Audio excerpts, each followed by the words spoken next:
আসসালামু আলাইকুম। Best number এটা হচ্ছে আমাদের best number 33 best number 33 Florida. Sir দেখেন আমাদের রান্নার জায়গা কি অবস্থা। এই যে আমাদের এইদিকে সবাইকে আসা যাওয়া করতে হয়, আমাদের প্রায় 24 জন আমরা স্টুডেন্ট।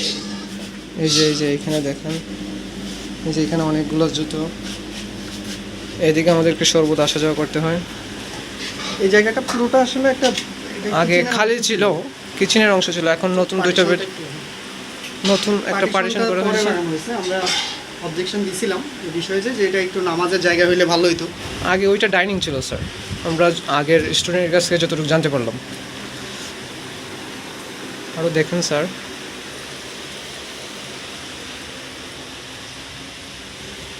আমাদের আসলে মুভিং করার মতো কোনো জায়গাই নাই, একদম জায়গা বলতে নাই বললেই চলে স্যার। এই যে দেখেন এক রুমে 8 জন আমরা। এই যে এখানে চলাফেরা করতে অনেকবার ইনজুরি হয়েছে স্যার, আপনি কে দেখাবো স্যার। এই যে দেখেন আমাদের বেডের অবস্থা দেখেন স্যার, দেখেন আসলে উঠগুলো অনেক ফাঁকা আসলে আমাদের পিঠে অনেক ধরনের পেইন হয়।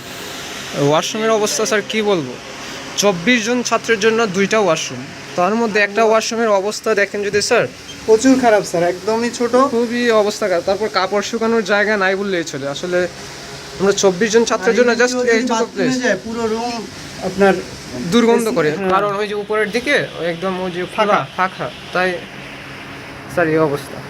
আর দেখেন এই জিনিসগুলো, এই যে এইগুলোতে আমরা অনেকবার ইনজুরি অলরেডি 2-3 জন ইনজুরি হয়েছে। আমি একটু দেখাই একজনকে স্যার, হানজালা এই যে তোমার কি হয়েছে দেখাও তো ভাইয়া। এটা এখনই আবার ব্যথা হলাম, এটা খুল দেখি। আচ্ছা,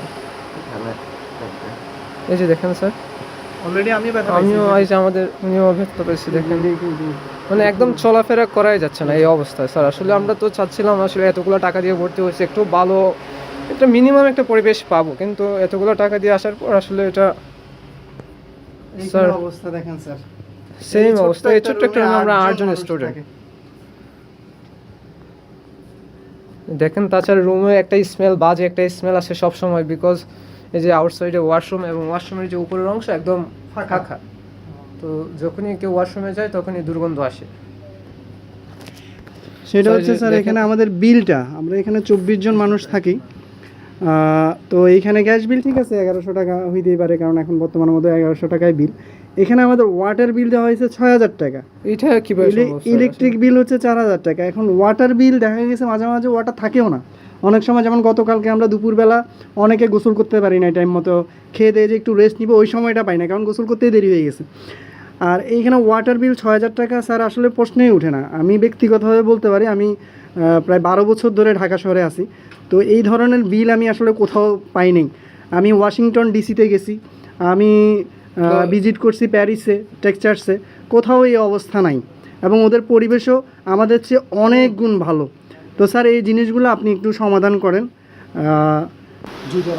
তারপর স্যার আমরা যখন একসঙ্গে দুপুরে লাঞ্চ কিংবা রাতের ডিনারে এদিকে আসা যাওয়া করে অনেক ধরনের সমস্যা হয়, একসঙ্গে 2 জনের বেশি মুভ করতে পারে না এই সাইডে। দেখেন এই জায়গায় স্পেসটা দেখেন, তারপর জুতা রাখার স্পেস, এই যে এখানে অনেকগুলো জুতা, আসলে পাশেই আমাদের খাবার, এই যে পাশে খাবার, আবার এইদিকেই আমাদেরকে সবাইকে চলাফেরা করতে হয় স্যার।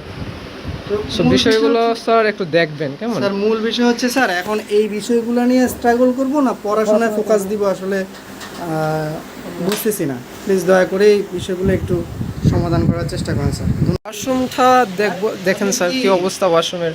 আসলে ওয়াশরুমে একদম স্পেস না বললেই চলে, একদম আসলে একজন সুস্থ সবল মানুষ এখানে কখনোই বসতে পারবে না। আমরা যদি হ্যাংলা পাতলা, তারপরেও আমাদের কষ্ট হয়। স্টুডেন্ট ইনজুরি, এই যে দেখেন স্যার ওনার কি অবস্থা হয়েছে। আসলে মূল সমস্যাটা হচ্ছে আমরা এখানে একদম মুভিং করতে পারি না, সেই জন্য আসলে এই সমস্যাগুলো হচ্ছে। এই যে দেখেন আরেকজনের সেম প্রবলেম। তো বিষয়গুলো স্যার একটু দেখবেন।